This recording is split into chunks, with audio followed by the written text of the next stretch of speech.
বিশাল মরুপথ, পাহাড়ি পথ পাড়ি দিয়ে তায়েফের মরুজমিনে গেলেন কোরআনের দাওয়াত নিয়ে, ইমানের দাওয়াত নিয়ে। কিন্তু তায়েফের লোকেরা বিশ্বনবীর দাওয়াতকে শুধু প্রত্যাখ্যান করেই থামে নাই, তারা বিশ্বনবীর সাথে অত্যন্ত খারাপ আচরণ করেছে, বিশ্বনবীকে শারীরিকভাবে হেনস্থা করেছে, আমার নবীকে শারীরিকভাবে অত্যাচার করেছে, আমার পেয়ারা নবীর গায়ে পাথর মেরেছে, বিশ্বনবীর গা বেয়ে ঝরঝর করে রক্ত ঝরেছে, নবী জামিনের মধ্যে লুটিয়ে পড়েছেন, আবার মেরেছে, আবার নবী হাঁটতে শুরু করলেন, পেছন থেকে আবার মেরেছে, আবার নবী রক্তাক্ত হয়ে জামিনের মধ্যে লুটিয়ে পড়লেন, আবার মেরেছে। বিশ্বনবীর মতো এত সুশ্রী মানব, বিশ্বনবীর মতো এত শুভ্র মানব, বিশ্বনবীর মতো এমন চমৎকার দেহাবয়ব দিয়ে রব্বুল আলামিন কাউকে বানান নাই। এরকম চমৎকার মানুষটাকে তারা তায়েফের ওই জমিনে রক্তাক্ত করেছে। বিশ্বনবী দুনিয়ার কোনো স্বার্থের জন্য সেখানে যান নাই, নিজের কোনো লাভের জন্য, প্রাপ্তির জন্য যান নাই, তায়েফবাসীদের জাহান্নামের আগুন থেকে বাঁচাতে গিয়েছেন। ঠিক কিনা বলেন? খেয়ে না খেয়ে দিন প্রচারের কাজে নিজেকে দিয়েছ বিলিয়ে, তায়েফের কাফিরেরা চিনল না সে আলো, দুষ্ট ছেলেদের পিছু দিল লেলিয়ে, পাথরের আঘাতে ক্ষত বিক্ষত হয়ে সারা শরীর থেকে রক্ত ঝরে। হে রাসূল তোমাকে ভুলি আমি কেমন করে, হে রাসূল তোমাকে ভুলি আমি কেমন করে। পারেন না আপনারা? ধরুন আমার সাথে। হাজার ব্যথা বেদনার পরে ফিরে আসনি তুমি আপন ঘরে, দিনের আলো তুমি ছড়িয়ে দিতে, চলে গেলে মদিনায় মক্কা ছেড়ে।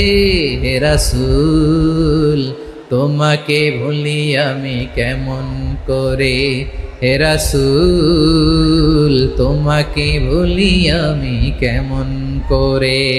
ঠিক কিনা বলে? প্রিয় ভাইরা, তায়েফের ছেলেরা নবীকে রক্তাক্ত করলো। আমার নবী কই যাবে? কই যাবে? মক্কায় জায়গা নাই, তায়েফে জায়গা নাই। তায়েফ থেকে ভারাক্রান্ত মন নিয়ে আমার নবী মক্কায় ফিরে আসলেন। বিশ্ব নবী মক্কায় ঢুকতে পারেন না। মক্কার মরুভূমির দিকে তাকিয়ে, উপত্যকার দিকে তাকিয়ে বিশ্বনবী ধা ধা করে কাঁদেন, ঝরঝর করে নবীর চেহারা মোবারক থেকে চোখের পানিগুলো বেয়ে বেয়ে পড়ে। আমার জন্মস্থান, আমার শৈশব, কৈশোর, যৌবন কেটেছে এই মক্কায়, আমার এলাকায় আমি ঢুকতে পারি না। বিশ্বনবী মক্কার অনতি দূরে দাঁড়িয়ে জায়েদকে পাঠালেন, জায়েদ যাও দেখো কেউ আমাকে সাপোর্ট করার মতো আছে কিনা, যাও অমুকের কাছে যাও। জায়েদ গেলেন, তারাও প্রত্যাখ্যান করে ফিরিয়ে দেয়। বিশ্বনবী বললেন যাও অমুক লোকের কাছে যাও, তিনিও প্রত্যাখ্যান করে ফিরিয়ে দিলেন। কেউ বিশ্বনবীকে আশ্রয় দিতে রাজি হয় না। নিজ জন্মভূমিতে বিতাড়িত বিশ্বনবী, সর্বশেষ বিশ্বনবী বললেন যাও মুতঈম ইবনে আদির ঘরে যাও। মুতঈম ইবনে আদি মুশরিক, তার কাছে যাও। গেলেন, মুতঈম ইবনে আদি রাজি হয়ে গেল। সুবহানাল্লাহ বলেন। দেখেন, অনেক বিপদের সময়ও আমি নিজে সাক্ষী, সামাজিকভাবে, রাজনৈতিকভাবে কত ঝঞ্ঝা, কত ষড়যন্ত্র, কত কনস্পাইরেসি পাড়ি দিয়ে আমাদেরকে সামনে এগিয়ে যেতে হয়। এই শত্রুদের ভেতরেও একজনকে দাঁড় করিয়ে দেয় যে আল্লাহর কোরআনের জন্য রেডি হয়ে যায়। পড়েন সুবহানাল্লাহ। মুতঈম ইবনে আদি, আল্লাহ তার মনকে নরম করে দিলেন। মুতঈম বলে, মুহাম্মদ আমি তোমাকে আশ্রয় দিব। তার দুই ছেলেকে পাঠালেন, যাও খোলা তলোয়ার নিয়ে, স্কট দিয়ে, গার্ড অফ অনার দিয়ে মুহাম্মদকে মক্কায় ঢুকাও, আর বলো আমি আমান দেব। আমান কি দিব? আমান মানে সিকিউরিটি, নিরাপত্তা।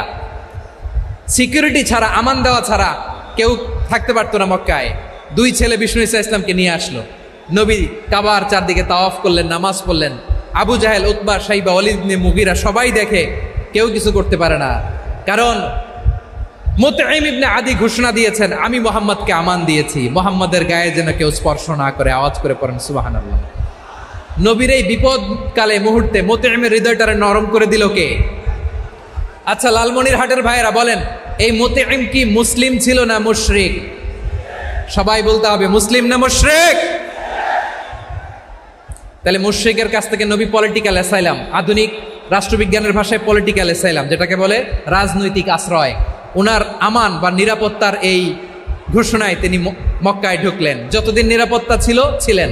মতিম যখন মারা গেল, বিষ্ণু ইসলাম হিজরত করে মদিনায় চলে গেলেন, সুবহানাল্লাহ। কিন্তু মতিম যে বিশ্বনবীর উপকার করছে এটা বিশ্বনবী ভুলে নাই। আমাদের অনেকে আছে উপকার করার পরে আর খেয়াল থাকে না, খাওয়ার পরে গলা দিয়ে নামলে আর খেয়াল থাকে না, এরকম আছে না নাই? আমার নবী ভুলে নাই। বদরের প্রান্তরে 70 জন কাফেরকে যখন বন্দি করে বিশ্বনবীর সামনে হাঁটু গেড়ে দাঁড় করানো হলো, বসানো হলো, 70 জন কাফের। কয়জন? বিশ্বনবী তাদের দিকে তাকিয়ে বললেন, সহিহ বুখারীর বর্ণনা, লাউ কানাল মুতঈম ইবনু আদি হাইয়ান সুম্মা কাল্লামানি হাউলাইন নাতনা লা তারাকতুহুম লাহু। বদরের প্রান্তরে 70 জন বন্দী কাফিরের দিকে তাকিয়ে আমার নবী বললেন, আজকে মুতঈম ইবনে আদি যদি বেঁচে থাকতো আর তোমাদের 70 জনের ব্যাপারে যদি মুতঈম এক বাক্যে একটা সুপারিশ করত, তার সম্মানে আজকে তোদের সবাইরে আমি মাফ করে দিতাম। সুবহানাল্লাহ নাই? ওই যে চিল্লাচিল্লি যে কথা বোঝে নাই, কোন জিনিস মিস করছে ওরা নিজেরাও বোঝে নাই।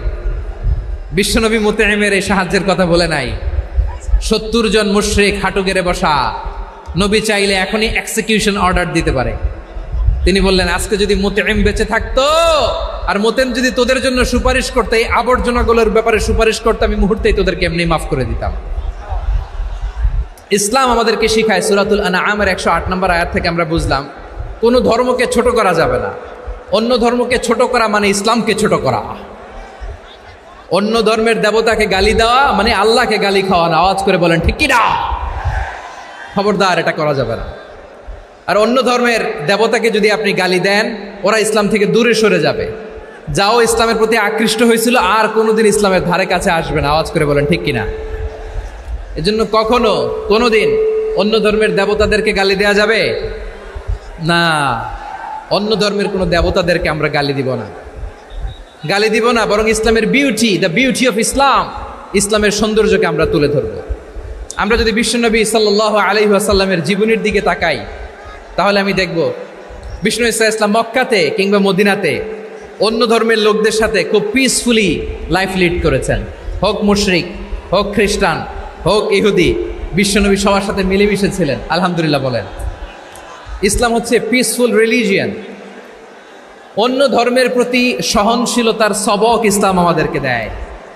কিন্তু প্রতিটি মুসলিমের এটা মনে রাখতে হবে, আল্লাহর কাছে পছন্দনীয় গ্রহণযোগ্য ধর্ম, জীবনাদর্শ একটি, সেটা হচ্ছে ইসলাম। আওয়াজ করে বলেন সেটা কি? লালমনিরহাটের ভাইয়েরা আওয়াজ করে বলুন, আল্লাহর কাছে মনোনীত ধর্ম একটি, সেটা কি? এজন্য রব্বুল আলামিন বলেন, ইন্নাদ-দীনা ইনদাল্লাহিল ইসলাম। আল্লাহর কাছে মনোনীত গ্রহণযোগ্য অ্যাকসেপ্টেড ধর্ম মতাদর্শ একটা, সেটা হলো ইসলাম। ইসলাম ছাড়া অন্য কোনো ধর্ম যদি কেউ তালাশ করে, তার ওই ধর্ম আল্লাহ গ্রহণ করবে না। ওমাই ইয়াবতাগি গায়রাল ইসলামি দীনান ফালাই ইউকবালা মিন ওয়া হুয়া ফিল আখিরাতি মিনাল খাসিরিন।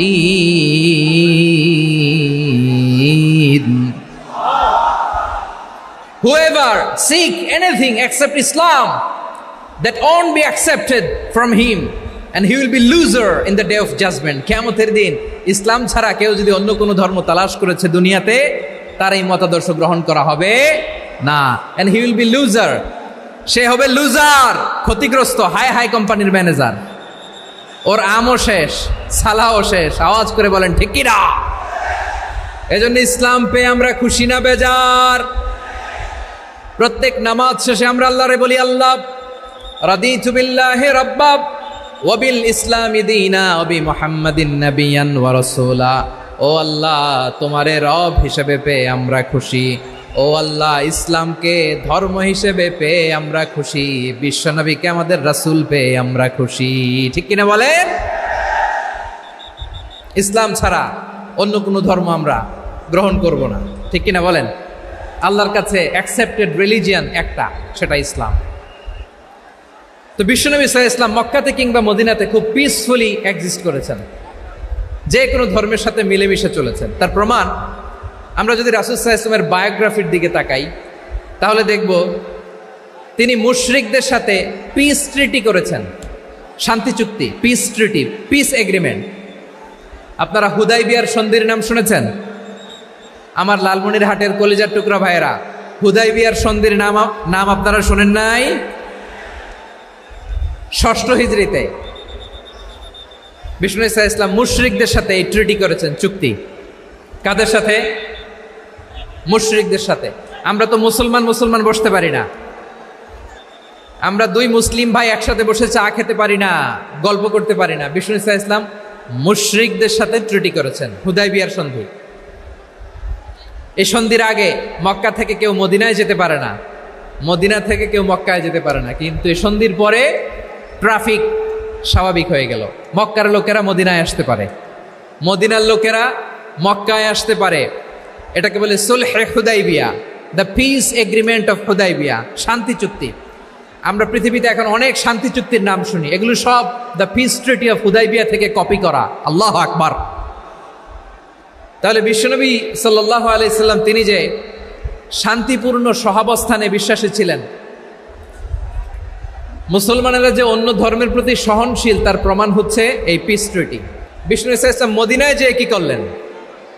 মদিনায় যে বিষ্ণু ঈসা ইসলাম মদিনা চার্টার করলেন, মদিনা সনদ, সাহিফাতুল মদিনা, এটার বলে মদিনা চার্টার।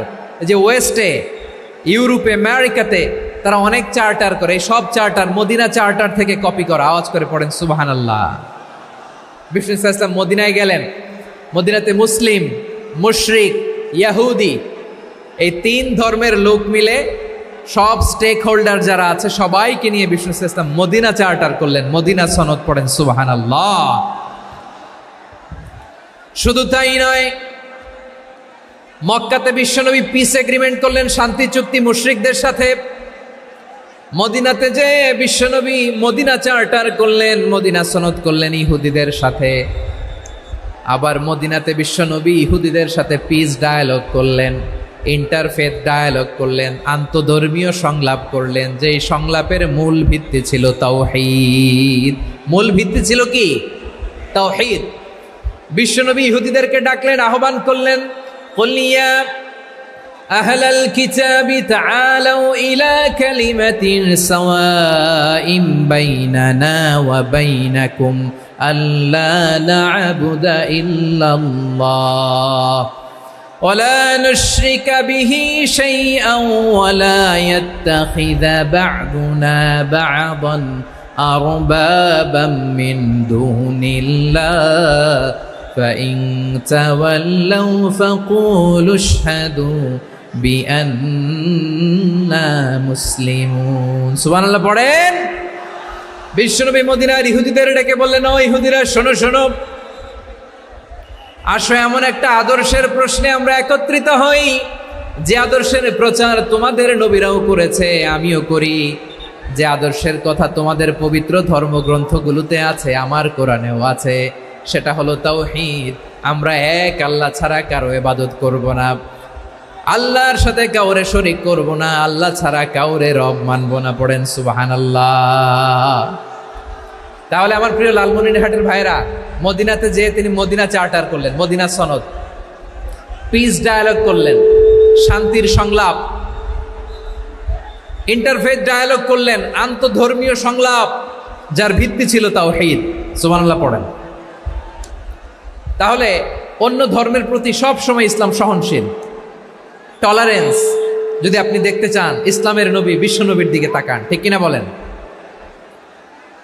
আমরা তো সংখ্যালঘুদের রাইটস প্রোটেক্ট করার জন্য কত আইন বানাই, কত বৈঠক করি, কত সংবাদ সম্মেলন করি। বিষ্ণু সাল্লাল্লাহু আলাইহি ওয়াসাল্লাম সংখ্যালঘুদের রাইটসের ব্যাপারে, অধিকারের ব্যাপারে যে কথা বলেছেন, শুনলে আপনি অবাক হয়ে যাবেন। বিশ্বনবী বলেন, আলা মান যালামা মুআহাদান আও ইনতাকাসাহু আও কাল্লাফাহু ফাওকা তাআতিহি আও কাল্লাফাহু ফাওকা তাকাতিহি আও আখাযা মিনহু শাইআন বিগাইরি তিবি নাফসিন ওয়া আনা হাজিজুহু ইয়াউমাল কিয়ামা। খবরদার, জেনে রাখো, কেউ যদি কোনো সংখ্যালঘুর উপরে অত্যাচার করে, কোনো সংখ্যালঘুর প্রাপ্য থেকে যদি কেউ কাউকে ঠকায়, সংখ্যালঘুর উপর যদি কেউ কষ্ট দেয়, কোনো সংখ্যালঘুর সম্পদ যদি কেউ জোর করে কেড়ে নেয়, আমি কিয়ামতের দিন বিশ্বনবী ওই সংখ্যালঘুর পক্ষে আর ওই মুসলমানদের বিপক্ষে বাদী হয়ে দাঁড়াবো। সুবহানাল্লাহ বলতে পারলেন না? আল্লাহু আকবার। আপনি নামাজি, আপনি মুসল্লি, আপনি হাজী সাহেব, তাহাজ্জুদ পড়তে পড়তে কপালে দাগ ফেলে দিছেন, আপনার প্রতিবেশী হিন্দু, ভাবছেন আমার তো পাওয়ার আছে, ওর জমিটা দখল করি। বিশ্বনবী বলেন কিয়ামতের দিন ওই হিন্দুর পক্ষে তোর বিরুদ্ধে আমি বাদী হয়ে দাঁড়াবো। পৃথিবীর কোন ধর্মে এরকম স্টেটমেন্ট পাবেন? পাবেন? আপনি ভাবছেন আপনি নামাজ পড়লে হাজী সাহেব কপালে দাগ ফেলায় দিলে আপনি সেলসেলায় জান্নাতে চলে যাবেন না? খবরদার।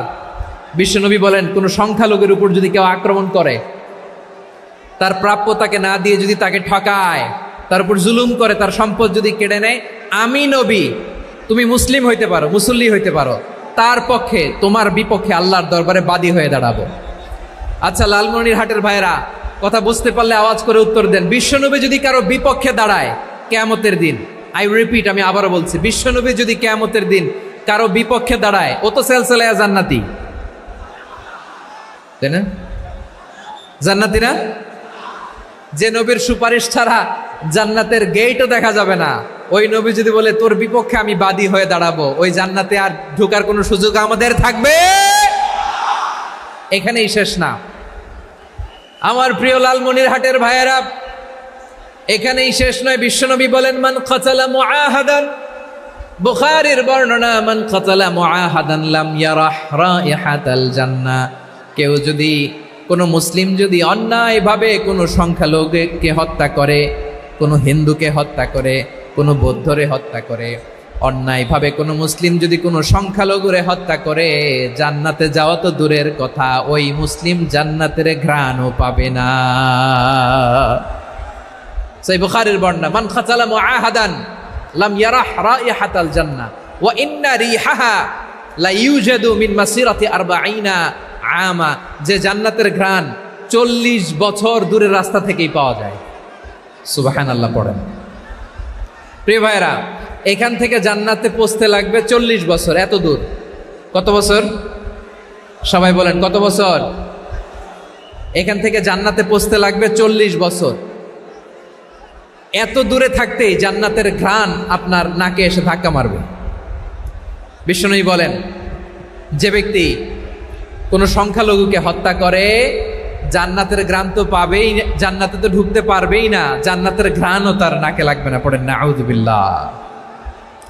তাহলে সংখ্যালঘুদের ব্যাপারে ইসলামে অধিকার দেয়া আছে না নাই?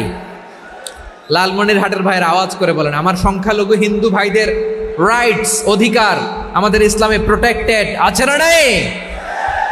এখানেই শেষ না। বিষ্ণু ইসলাম আপনার অমুসলিম প্রতিবেশীর সাথে ভালো আচরণ করতে বলেছে। আমাদের হয় না এটা মুসলিম পাড়া, ওটা বৌদ্ধ পাড়া, হয় না? অনেক সময় হয় না এটা আমাদের মুসলিম পাড়া, ওইটা হিন্দু পাড়া, এরকম আছে না নাই? লালমনিরহাটে নাই না? আছে? হিন্দু যদি আপনার প্রতিবেশী হয় কি করবেন? ওরে কষ্ট দিবেন নাকি? কেন? ও তো হিন্দু, ও তো আমার আল্লাহরে ডাকে না, ওরে কষ্ট দিলে জায়েজ হবে না? খবরদার। বিষ্ণু ইসলাম বলেন মান কানা ইউমিনু বিল্লাহ ওয়াল ইয়াউমিল আখির ফালিউকরিম জারাহ। যে আল্লাহ বিশ্বাস করে আর আখিরাতে বিশ্বাস করে, সেজন্য প্রতিবেশীর সাথে ভালো আচরণ করে। সুবহানাল্লাহ। কলিজা জুড়ায় যায় না আমার নবীর কথাগুলো শুনলে? যে আল্লাহ বিশ্বাস করে, যে আখিরাতে বিশ্বাস করে, সেজন্য প্রতিবেশীর সাথে ভালো আচরণ করে। এখানে বলছে মুসলিম প্রতিবেশী, বলছে নামাজি প্রতিবেশী, বলছে আল্লাহওয়ালা প্রতিবেশী, বলছে না। প্রতিবেশী আস্তিক হোক নাস্তিক হোক, প্রতিবেশী মুমিন হোক মুশরিক হোক, প্রতিবেশী হইলেই তার সাথে ভালো আচরণের দরকার আছে না নাই? আমার প্রিয় লালমনিরহাটের ভাইয়েরা, বিষ্ণু ইসলাম ওনার ইহুদি প্রতিবেশীদের দেখাশোনা করতেন। আওয়াজ না শোনা যাক, আমারও তো দেখা যায়, আমারও তো দেখা যায়। তাকায় থাকেন, তাকায় থাকলে সওয়াব হবে। কোরআনের কথা যেখান থেকে হয় এদিকে তাকায় থাকলেই বরকত। তাকায় থাকেন, জি জি, মাইক, আমি তো আর মাইক ঠিক করতে আসি না এদিকে, এই মাইক ঠিক করব, ওই মাইক ঠিক করব, ওদিকে পাইলট বলবে হুজুর চলে আসেন। জি বসুন বসুন, মাশাআল্লাহ, হ্যাঁ খুব শান্ত, ঠিক আছে। পুলিশ ভাইরা না খেয়ে দিনরাত আপনারা যাতে সুশৃঙ্খল একটা প্রোগ্রাম উপহার পান এটাই চেষ্টা করতেছে, আপনাদেরকে কষ্ট দিতে আসে নাই, একটু একটু সহযোগিতা করেন। জি মাশাআল্লাহ, হ্যাঁ ঠিক আছে। আমার প্রিয় ভাইরা, প্রতিবেশী আস্তিক হোক নাস্তিক হোক, মুসলিম হোক হিন্দু হোক, তার সাথে ভালো আচরণ করতে হবে। বিষ্ণু ইসা ইসলাম ওনার ইহুদি প্রতিবেশীর বাসায় যেতেন। কোন প্রতিবেশী? ইহুদি। আওয়াজ করে বলেন, কোন প্রতিবেশী? ইহুদি। এক ইহুদি কিশোর বিষ্ণু ইসা ইসলামের খেদমত করতে, ইহুদি ছেলে আমার নবীর খেদমত করতো, তারা ছিল নবীর প্রতিবেশী। তো অনেক দিন হয় ইহুদি ছেলেটা আসে না, বিষ্ণুনবী খোঁজ দিলেন ঘটনা কি, একটা ইহুদি ছেলে না আমার খেদমতে আসতো, ছেলেটা কই? খোঁজ নিয়ে জানলেন ছেলেটা অসুস্থ। বিষ্ণু ইসা ইসলাম ওই ইহুদির বাড়িতে চলে গেলেন ওই ছেলেটাকে দেখা করার জন্য, ভিজিট করার জন্য। সুবহানাল্লাহ পড়বেন না? গেলেন, যে দেখে ইহুদি ছেলেটা মুমূর্ষ, যান যান যায় যায় ভাব, বিছানায় পড়ে আছে, তার বাবা দাঁড়ানো। বিশ্বনবী তার মাথার পাশে বসলেন, মাথায় হাত বুলিয়ে দিলেন, আর ছেলেটাকে বললেন আসলিম, হে ইহুদি ছেলে আসলিম, ইসলাম ধর্ম গ্রহণ করো। তো ছোট্ট ছেলে ভাবে আমরা ইহুদি, এখন ইসলাম ধর্ম গ্রহণ করলে আব্বা যদি বকা দেয়, ফানাযারা ইলা ওয়াজহি আবি, ছেলেটা তার বাবার চেহারার দিকে তাকালো, দেখি আব্বা কি কয়, আব্বা যদি বলে তাইলে ইসলাম ধর্ম গ্রহণ করবে। ইহুদি ছেলেটা তার বাবার দিকে যখন তাকালো, ওর বাবা বলে আতি আবুল কাসিম, আবুল কাসিম যা বলে তাই করো। আবুল কাসিম হচ্ছে বিষ্ণু ইসা ইসলামের একটা কুনিয়াত, উপনাম। আমার রাসূলের বড় ছেলের নাম ছিল কাসেম। যেমন দেখবেন আমাদের এলাকায় কারো ছেলের বড় ছেলের নাম যদি হয় আব্দুল্লাহ, এরা আব্দুল্লাহর বাপ বলে ডাকে। কারো বড় মেয়ের নাম যদি হয় ফাতেমা, এরা কি ডাকে? ফাতেমার বাপ বলে না? তো বিষ্ণু ইসা ইসলামের বড় ছেলের নাম ছিল কাসেম। ইহুদি বাবা বলল আতি আবুল কাসেম, আবুল কাসেম যা বলে তাই শোনো, মানে মোহাম্মদ যা বলে তাই শোনো। এই কথা শুনে ছেলে সাহস পাইছে, ছেলে আবার পড়তে আরম্ভ করলো আশহাদু আল্লাহ ইলাহা ইল্লাল্লাহ ও আশহাদু আন্না মুহাম্মাদার রাসূলুল্লাহ, পড়েন আল্লাহু আকবার। বিশ্বনবীর আহ্বান শুনে ওই আহ্বানে সাড়া দিয়ে ইহুদি ছেলে শাহাদা পড়ে মুসলমান হয়ে গেল। তার হৃদয়টারে ইমানের নূর দিয়ে আলোকিত করে দিল কে? প্রিয় ভাইরা, এবার রাসূল সাল্লাল্লাহু আলাইহি ওয়াসাল্লাম বের হয়ে আসলেন ঘর থেকে, আর বললেন আলহামদুলিল্লাহিল্লাযী আনকাযাহু মিনান নার, প্রশংসা সে আল্লাহর যে আল্লাহ জাহান্নামে চলে যাচ্ছিল প্রায় এমন একটা লোককে মুহূর্তের মধ্যে কালেমায়ে শাহাদাতের বদৌলতে জান্নাতি বানায় দিলেন। আওয়াজ করে পড়েন সুবহানাল্লাহ।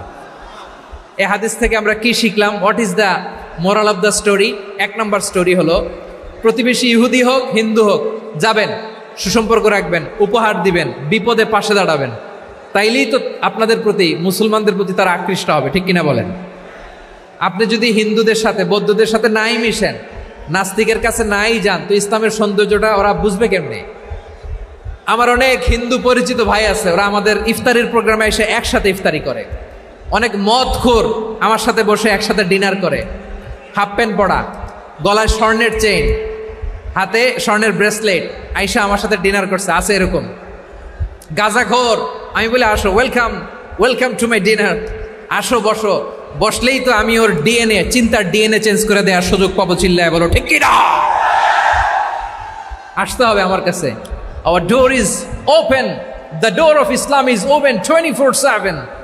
সব সময় আমাদের ইসলামের দরজা আমার অমুসলিম ভাইদের জন্য খোলা আছে না নাই? এই হাদিস থেকে দুইটা শিক্ষা। এক নম্বর শিক্ষা, প্রতিবেশী মুসলিম হোক অমুসলিম হোক, যান, অসুস্থ হইলে একটু আপেল নিয়ে যান, আঙ্গুর নিয়ে যান, কমলা নিয়ে যান, তাদের সাথে ভালো আচরণ করেন। ইসলামের বিউটি দেখে, সৌন্দর্য দেখে অবাক হবে, নসিব ভালো হলে কোনোদিন কালিমা পড়ে মুসলমান হয়ে যাবে, ঠিক কিনা বলেন? তাহলে অমুসলিমের সাথে ভালো সম্পর্ক। বিশ্বনবী ইহুদির বাড়িতে গেলেন, ইহুদির বাড়ি, আর আমার মুসলমান ভাই আমার কাফের বলে, এরকম আছে না নাই?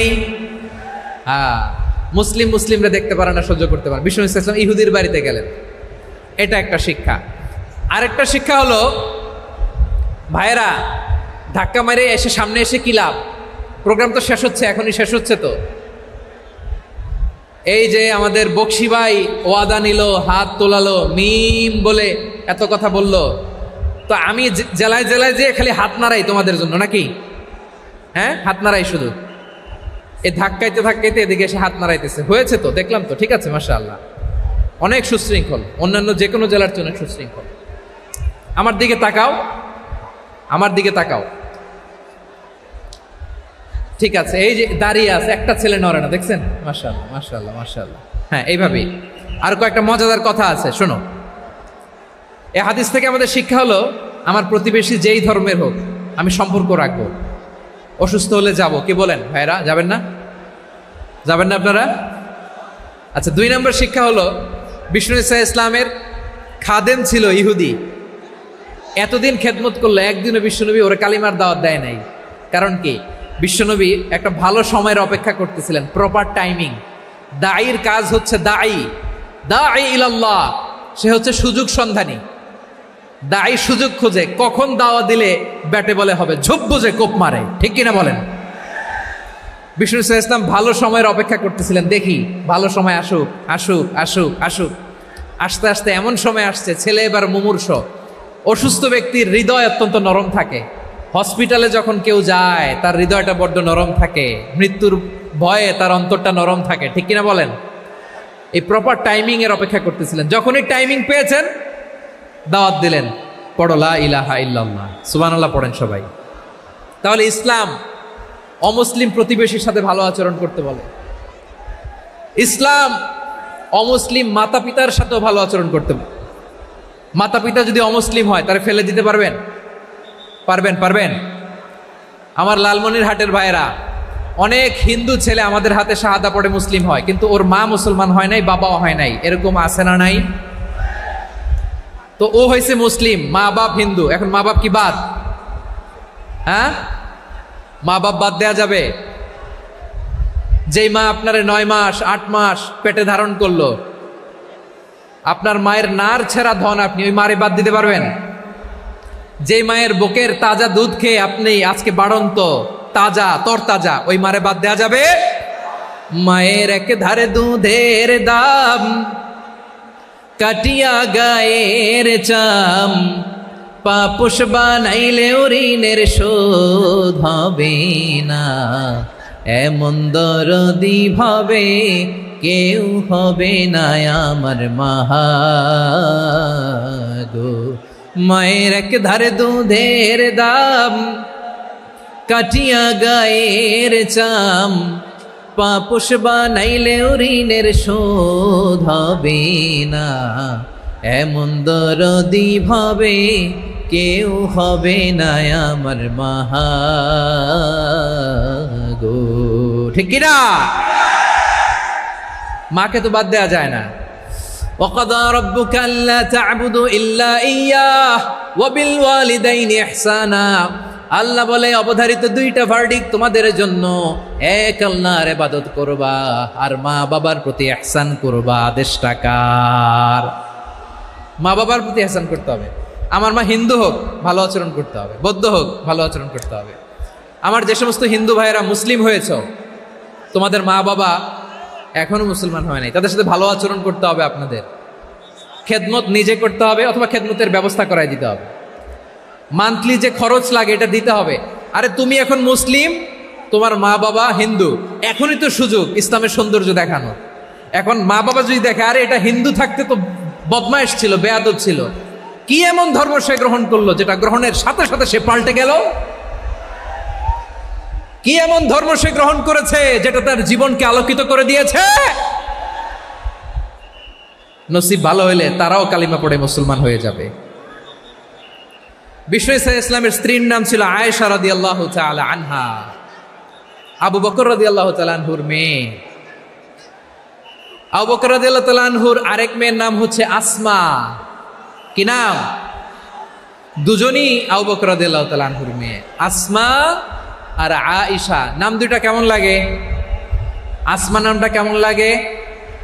আয়েশা নামটা কেমন লাগে? সবার ভালো লাগে নাই? নাম দুটো আপনাদের ভালো লাগে? লালমনিরহাটে অনাগত যদি কন্যা সন্তান হয়, যদি মনে চায় আসমা রেখে দিতে পারবেন। যদি মনে চায় আয়েশা রেখে দিয়েন। দেশে বিদেশে এয়ারপোর্টে রাস্তাঘাটে শুধু বলে হুজুর একটা নাম দেন, আমার ছেলের একটা নাম দেন, মেয়ের একটা নাম দেন। তো আমার মনে আছে যশোরের আদ্দিনের মাহফিলে আমি একটা দুইটা নাম দিয়েছিলাম। আজকে লালমনিরহাটের এই প্রোগ্রামে কন্যা সন্তান যদি হয় দুটা নাম দিলাম, আসমা কিংবা আয়েশা। ইনশাআল্লাহ পড়েন। দুজন বোন, এক মায়ের না, বাবা এক মা দুইজন। আয়েশা রাদিয়াল্লাহু তাআলা আনহার মায়ের নাম উম্মে রুমান, আর আসমা রাদিয়াল্লাহু তাআলা আনহার মায়ের নাম কুতাইলা বিনতে আব্দুল উজ্জা। আবু বকর রাদিয়াল্লাহু তাআলা আনহু 4টা বিয়ে করেছিলেন। তো একই ঘটনা ঘটেছে এই ফ্যামিলিতে। আসমা ইসলাম ধর্ম গ্রহণ করে মুসলিমা, কিন্তু তার মা কুতাইলা মুশরিকা। আই রিপিট, বোঝার জন্য আমি আবারও বলি, আসমা রাদিয়াল্লাহু তাআলা আনহা মুসলিমা, আর আসমার মা কুতাইলা, আওয়াজ করে বুঝে থাকলে বলেন, আসমার মা মুশরিকা। তার মানে মেয়ে মুসলিম, মা অমুসলিম, ভেজাল আছে না নাই? কিন্তু কুতাইলা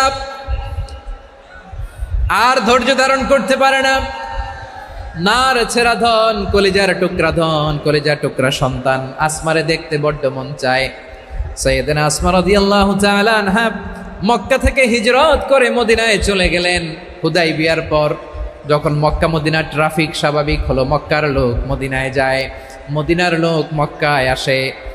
কুতাইলা কলিজার টুকরা সন্তান আসমারে দেখার জন্য কিছু উপহার নিয়ে বিশাল মরুপথ পাড়ি দিয়ে মক্কা থেকে মদিনায় যায়। সুবহানাল্লাহ বলেন। এখন মা আসছে মেয়ের সাথে দেখা করতে, মেয়ে তো আর দেখা দেয় না। মেয়ে ভাবছে আমার মা তো মুশরিকা, অপবিত্রা, তার সাথে কি দেখা দেয়া যাবে? বিশ্বনবীর দরবারে চলে গেলেন। সুবহানাল্লাহ বলেন। কি সৌভাগ্যবান ছিল তারা, মাসলা জানার দরকার হলেই নবীর দরবারে চলে যেত। ঘরে বউয়ের সাথে ঝগড়া হলে নবীর দরবারে চলে যেত। অনেক সাহাবী বলে আমার পেটে ক্ষুধা লাগলো আমি নবীর কাছে চলে যেতাম, কারণ নবীর চেহারার দিকে তাকালেই আমার পেটের ক্ষুধা মিটে যেত। সাইয়েদানা আসমা রাদিয়াল্লাহু তাআলা আনহা বিশ্বনবীর কাছে চলে গেলেন, যে বললেন ইয়া রাসূলুল্লাহ ইয়া হাবিবাল্লাহ ইন্না উম্মি কাদিমাতুন ইলাইয়া ওয়া হিয়া রাগিবা। আমার মা মক্কা থেকে অনেক দূর মরুর পথ পাড়ি দিয়ে উপহার সামগ্রী নিয়ে মদিনায় আমার সাথে দেখা করতে এসেছে গো নবী। আমার জানতে বড্ড ইচ্ছে হয় আমি আমার মুশরিকা মায়ের সাথে একটু দেখা করতে পারবো কিনা। আফা আসিলুহা, আগে যেমনি আমি আমার মায়ের সাথে ভালো আচরণ করতাম, যেমনি আমি আমার মায়ের সাথে সদাচরণ করতাম গো নবী, এখন আমি মুসলিমা মা মুশরিকা, এখনো কি আগের মতো সদাচরণ করতে পারবো নাকি? বিশ্বনবী বললেন নাম সিলিহা, হ্যাঁ রে আসমা, অবশ্যই অবশ্যই, আগে ঠিক যেমন তুমি তোমার মায়ের সাথে ভালো আচরণ করতে এখনো তেমনি আগের মতো ভালো আচরণ করবা। আওয়াজ করে পড়েন সুবহানাল্লাহ। কি ইসলাম আমরা পেয়েছি, কত ব্রড মাইন্ডেড আমাদের ইসলাম, কত ওপেন মাইন্ডেড ইসলাম, কত ওপেন আপ করতে পারে, চিন্তা করতে পারেন।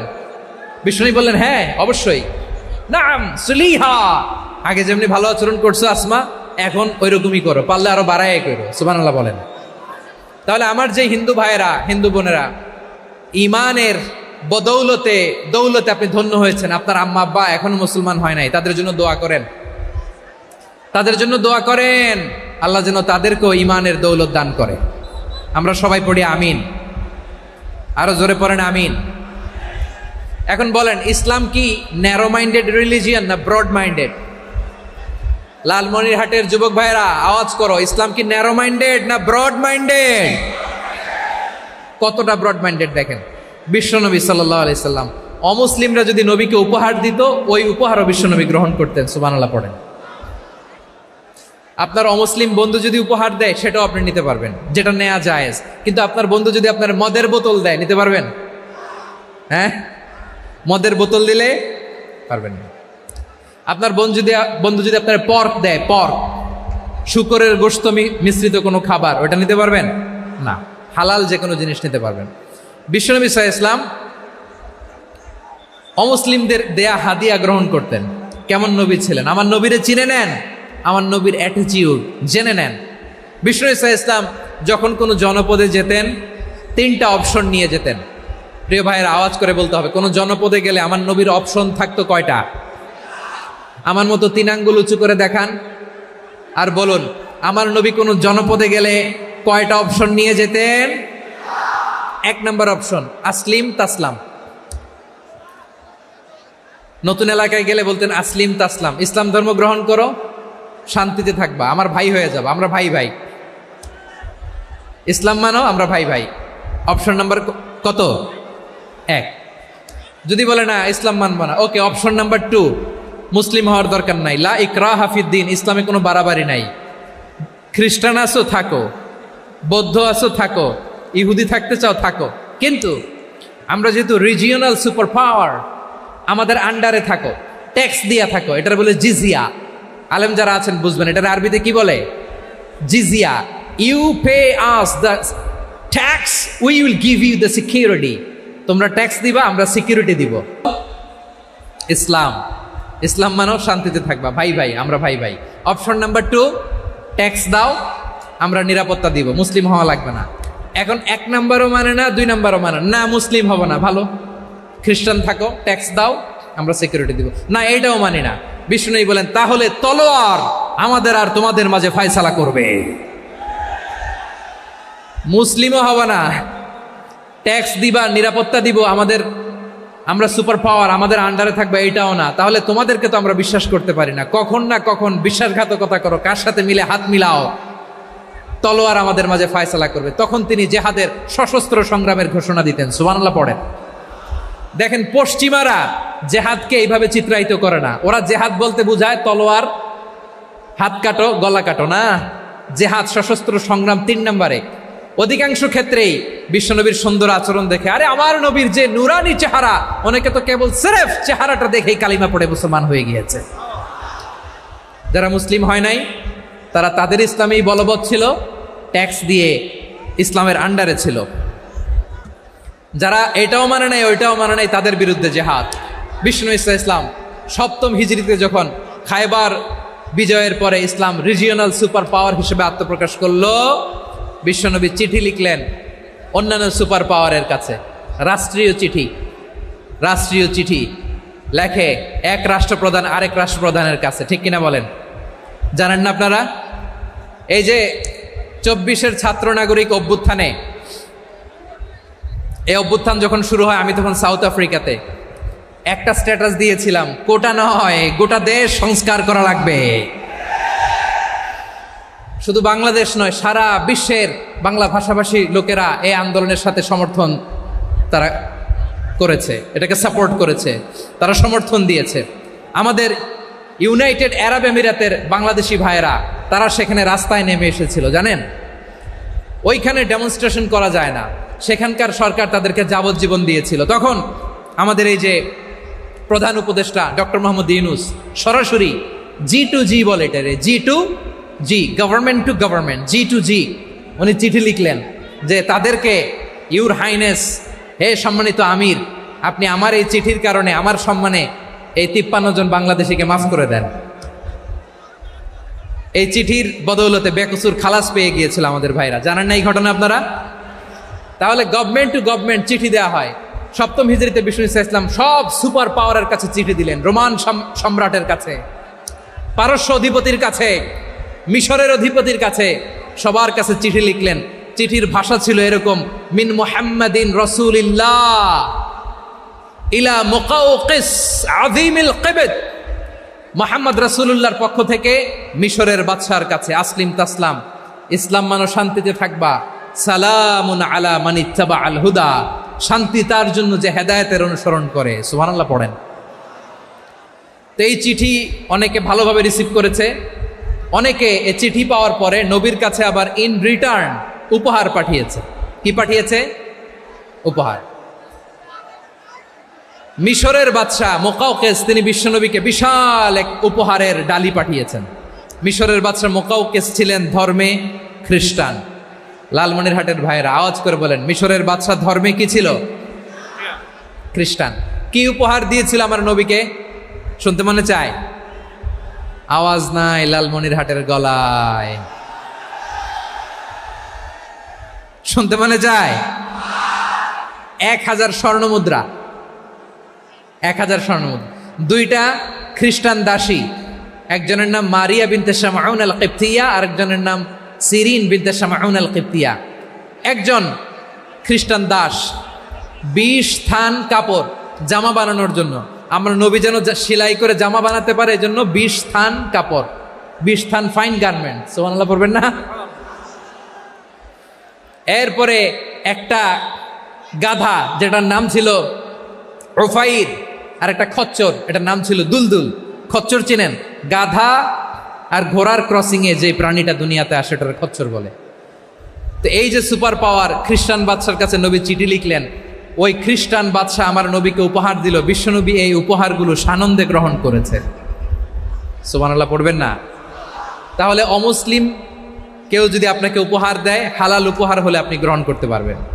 অনুরূপভাবে পারস্যের বাদশাহ, রোম সম্রাট বিশ্বনবীকে উপহার পাঠিয়েছেন, আমার নবী সবগুলো উপহার গিফট গ্রহণ করেছেন। সুবহানাল্লাহ বলেন।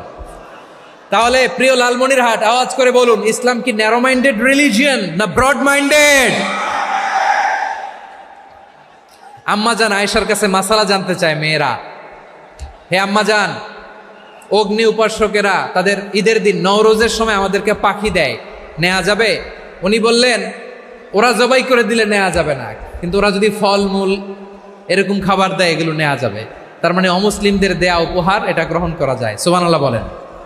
শুধু তাই নয়, বিষ্ণু ঈসা ইসলাম অমুসলিমদের সাথে আর্থিক লেনদেনও করেছেন, ফিনান্সিয়াল ডিলিং করেছেন। অমুসলিমদের সাথে প্রয়োজনে আপনি ফিনান্সিয়াল ডিলিং করতে পারবেন। আমরা প্রায় দেখি বাজারের মিষ্টির দোকানগুলো আমার হিন্দু ভাইদের। লালমনিরহাটে মিষ্টির দোকান, দইয়ের দোকান কারা চালায়? হিন্দুরা চালায় না? তারপরে যে বারবার শপ, চুল কাটে যে নাপিত, অধিকাংশ নাপিতের দোকানে কারা? আমার হিন্দু ভাইরা। তা আপনি চুল কাটতে পারবেন কিনা? পারবেন কিনা বলেন? পারবেন। তার দোকান থেকে দই মিষ্টি কিনতে পারবেন কিনা? হ্যাঁ, আমার মুসলিম ভাইয়ের দোকান থাকলে ওইটারে আমি বেশি প্রায়োরিটি দিব, ঠিক কিনা? কিন্তু যদি তাদের সার্ভিস নিতে চান, প্রোডাক্ট নিতে চান, পারবেন। তার দলিল সহিহ বুখারী, আম্মা জান আয়েশা রাদিয়াল্লাহু তাআলা আনহা বলেন, ইশতারা রাসূলুল্লাহ সাল্লাল্লাহু আলাইহি ওয়াসাল্লাম মিন ইয়াহুদিয়িন তুআমান ওয়া রাহানাহু দিরআহু মিন হাদিদ। রাসূল সাল্লাল্লাহু আলাইহি ওয়াসাল্লাম এক ইহুদির কাছ থেকে, কার কাছ থেকে? সবাই বলে নাই কার কাছ থেকে? আমার নবী, পেয়ারা নবী এক ইহুদির কাছ থেকে জব কিনেছিল, জব, বার্লি, যেটা দিয়ে রুটি বানায়। ওই জবের দাম দেওয়ার টাকা পয়সা নবীর কাছে ছিল না, ফলে নবী ওনার একটা পোশাককে মর্গেজ রেখেছিলেন, মর্গেজ, বন্ধক, যে এখন এটার দাম দিতে পারবো না, কয়েক কেজি বার্লি নিয়ে যাই আর বন্ধক হিসেবে আমার জামাটা রেখে গেলাম, যেই দিন দাম দিব ওই দিন জামাটা ছুটাই নিয়ে যাব।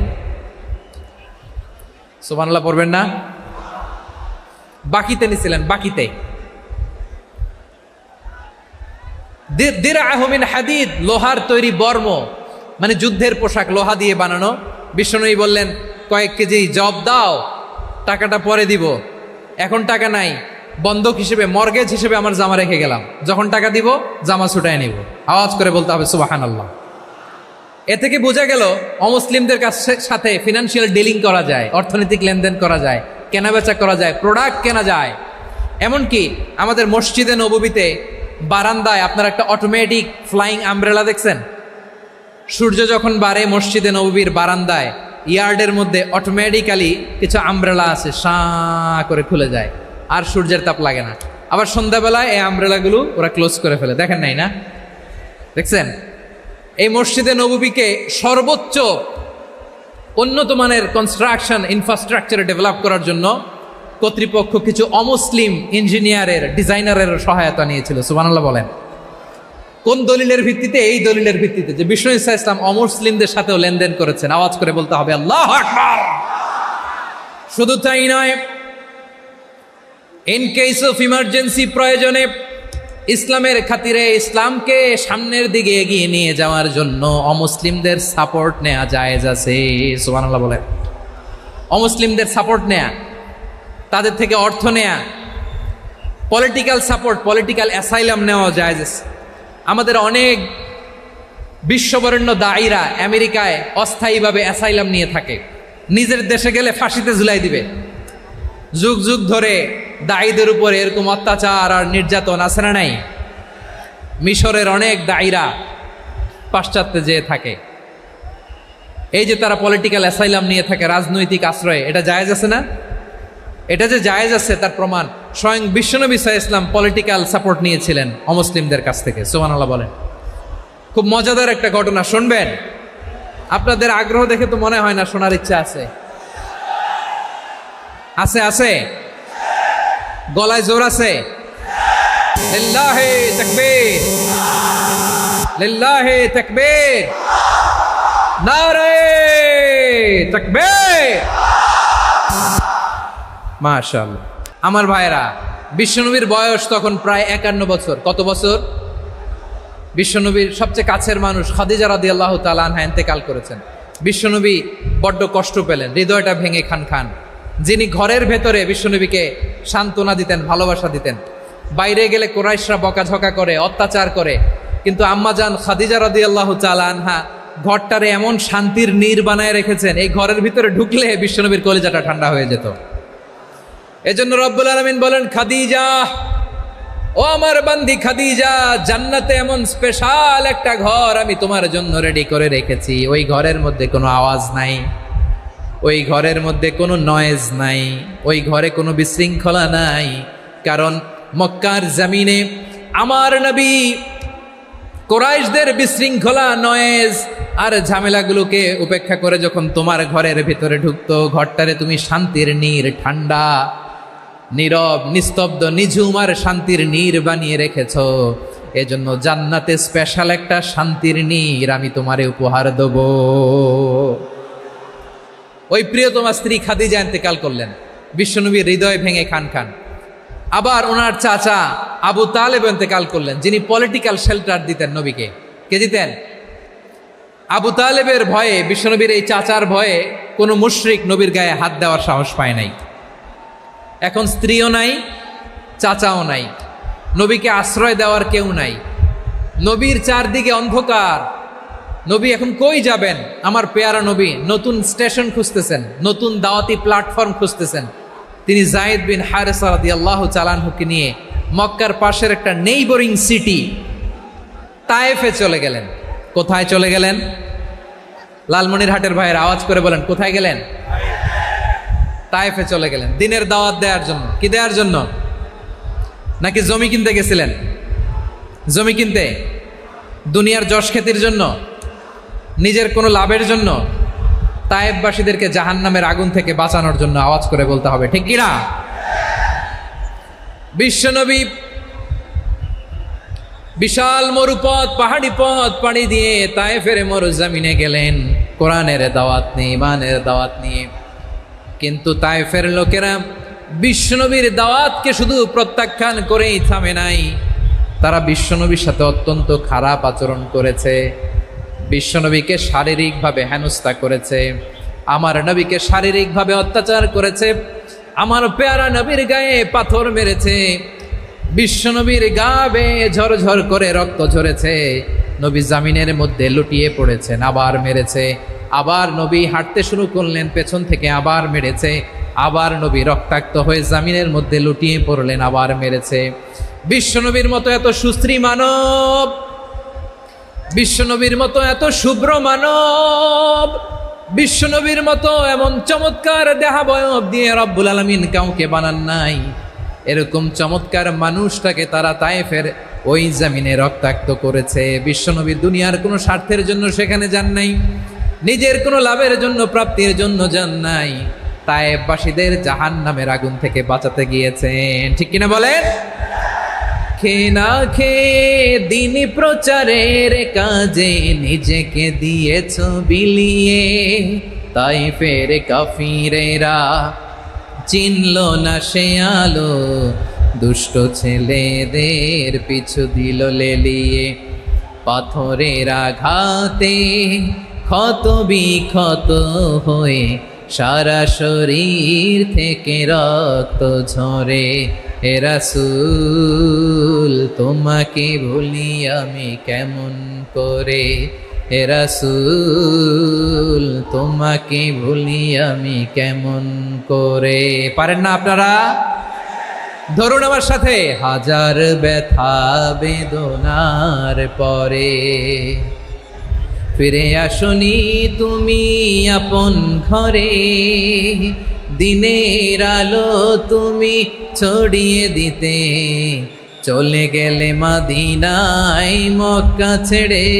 হে রাসূল তোমাকে ভুলি আমি কেমন করে, হে রাসূল তোমাকে ভুলি আমি কেমন করে। ঠিক কিনা বলেন? প্রিয় ভাইরা, তাইফের ছেলেরা নবীকে রক্তাক্ত করলো। আমার নবী কই যাবে? কই যাবে?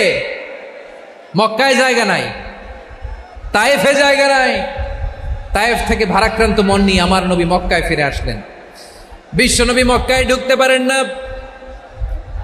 মক্কার মরুভূমির দিকে তাকিয়ে, উপত্যকার দিকে তাকিয়ে বিশ্বনবী ধা ধা করে কাঁদেন, ঝরঝর করে। নবীর চেহারা মোবারক থেকে চোখের পানিগুলো বেয়ে বেয়ে পড়ে।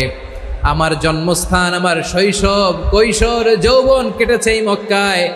আমার এলাকায় আমি ঢুকতে পারি না। বিশ্বনবী মক্কার অনতি দূরে দাঁড়িয়ে জায়েদকে পাঠালেন, জায়েদ যাও দেখো কেউ আমাকে সাপোর্ট করার মতো আছে কিনা, যাও অমুকের কাছে যাও।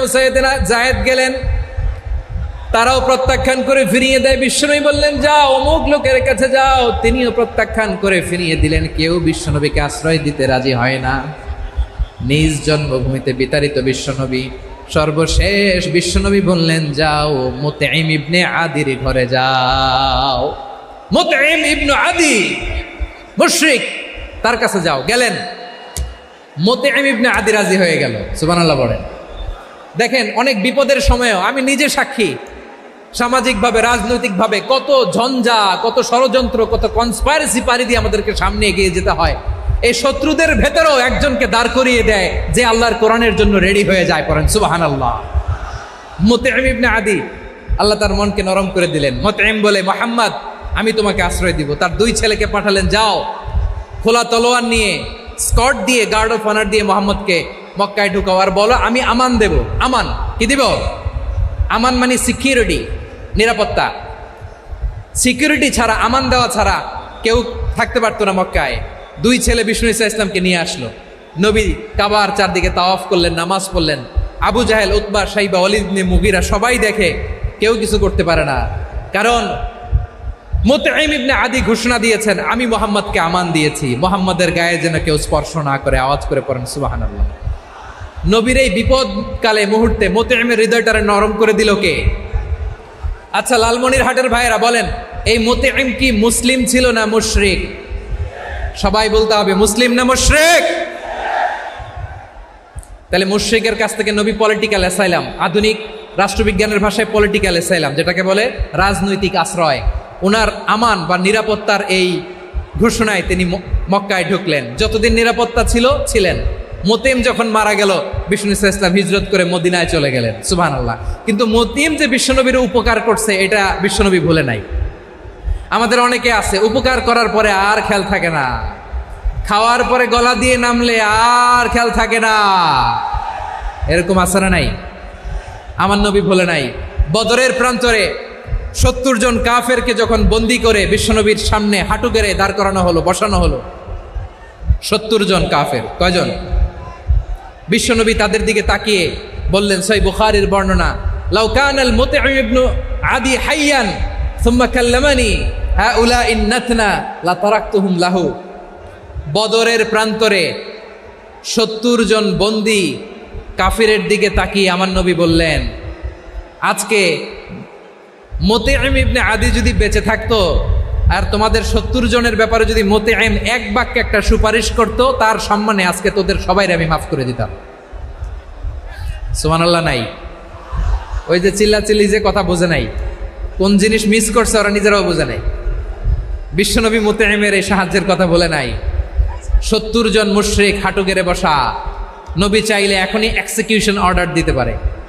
তিনি বললেন, আজকে যদি মুতঈম বেঁচে থাকতো আর মুতঈম যদি তোদের জন্য সুপারিশ করতে, এই আবর্জনাগুলোর ব্যাপারে সুপারিশ করতে, আমি মুহূর্তেই তোদেরকে এমনি মাফ করে দিতাম। এবার বলেন, ইসলাম কি ন্যারো মাইন্ডেড না ব্রড মাইন্ডেড? শুধু তাই নয়, যাকে যে সম্মান দেয়ার আমার নবী দিতেন, হোক আস্তিক হোক নাস্তিক, হোক মুসলিম হোক অমুসলিম। বিষ্ণু ইসলাম যখন রোমান সম্রাটের কাছে চিঠি লিখেছেন, আমার প্রিয় লালমনিরহাটের ভাইরা, অল্প কয়েক মিনিট কয়েকটা জরুরি কথা বলবো, এদিকে তাকান, এদিকে তাকান। রোমান সম্রাটের কাছে বিশ্বনবী যখন চিঠি লিখলেন মিন মুহাম্মদ রাসূলিল্লাহ ইলা হিরাকলা আযীমির রোম, মুহাম্মদের পক্ষ থেকে হিরাক্লিয়াসের কাছে, যিনি হচ্ছেন আযীমির রোম। এটা নবী নিজ থেকে বানায় লিখছেন অতিরিক্ত সম্মান দিয়ে। কোন রাষ্ট্রপ্রধান যখন আসে তাদেরকে আমরা কি বলি জানেন? তার নামের শেষে HE এটা লিখতে হয়, H.E. মানে হিজ এক্সেলেন্সি। কি লেখে? হিজ এক্সেলেন্টি, অথবা ইউর হাইনেস, ইউর ম্যাজেস্টি।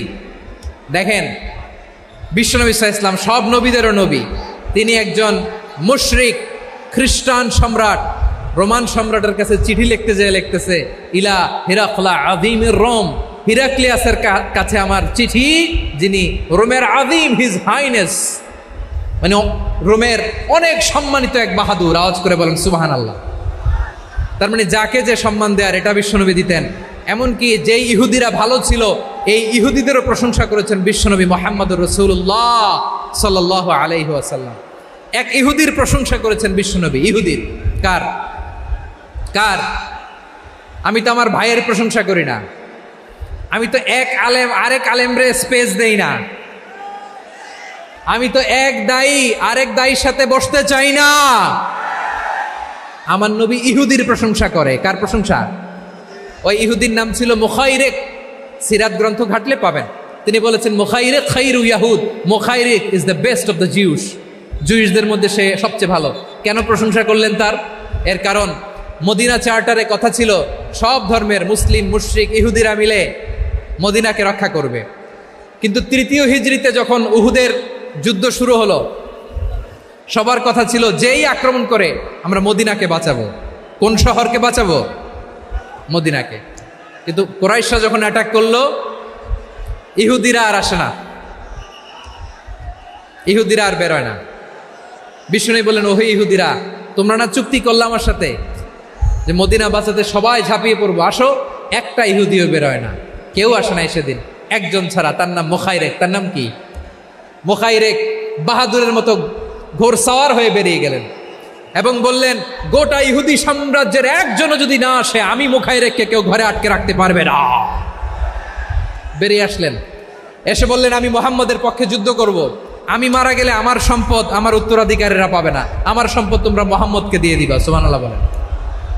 উহুদের ময়দানে 70 জন মুসলমান শহীদ হলো। এই ইহুদি, সেও মুসলমানের পক্ষে যুদ্ধ করে নিহত হলো।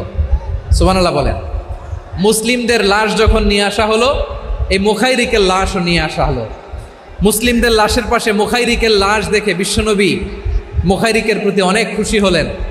আর বিশ্বনবী খুশি হয়ে বললেন, মুখাইরিক খায়রু ইয়াহুদ, মুখাইরিক যদিও তুমি ইহুদি, তারপরে তুমি সব ইহুদিদের মধ্যে সেরা ইহুদি। পড়েন সুবহানাল্লাহ। আমার নবী ইহুদিকেও সম্মান দিতে কার্পণ্য করে নাই। আওয়াজ করে বলেন আল্লাহু আকবার। প্রিয় ভাইরা, এবার সর্বশেষ আওয়াজ করে বলেন, ইসলাম কি ন্যারো মাইন্ডেড নাকি ব্রড মাইন্ডেড? সবাই বলেন, ন্যারো মাইন্ডেড না ব্রড মাইন্ডেড? এজন্য অমুসলিম হইলেই তারা আমাদের শত্রু নয়। শত্রু কারা? এই লালমনিরহাটের ভাইরা শোনেন, শত্রু কারা? যে সমস্ত অমুসলিম আমাদেরকে নিশ্চিহ্ন করে দিতে চায়,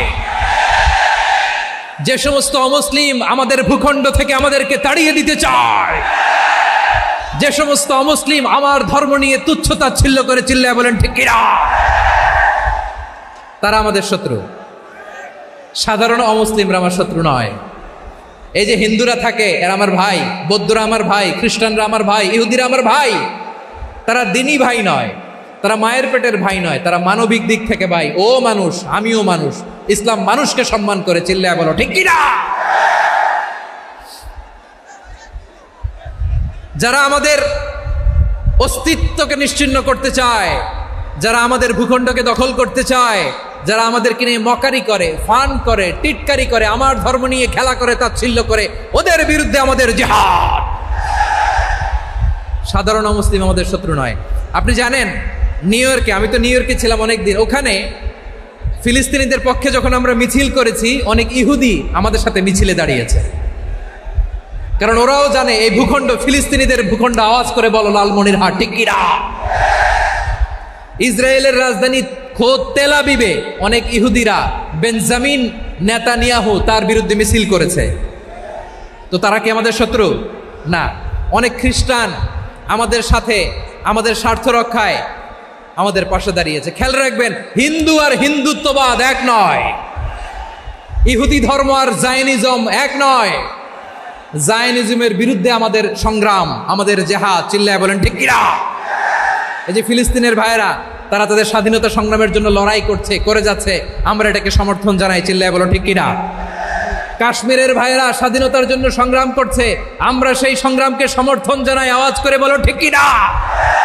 যারাই আমাদের ইসলামকে নিশ্চিহ্ন করতে চায় তাদের বিরুদ্ধে আমাদের সংগ্রাম, আওয়াজ করে বলতে হবে ঠিক কিনা। ওই সমস্ত দুর্বৃত্তদের সাথে আমাদের কোনো সম্পর্ক নাই। আমরা যদি ঐক্যবদ্ধ থাকতে পারি, ওই দুর্বৃত্তরা চান্স পায় না। আমরা ঐক্যবদ্ধ থাকতে রাজি আছি। লালমনিরহাটের ভাইয়েরা, আমরা ঐক্যবদ্ধ থাকলে ওই দুর্বৃত্তদের কালো হাত ভেঙে দিতে আমাদের সময় লাগবে না। তাদের কালো হাত ভেঙে দিতে রাজি আছে মুসলমান? কারা কারা রাজি? দু হাত তুলে দেখাও।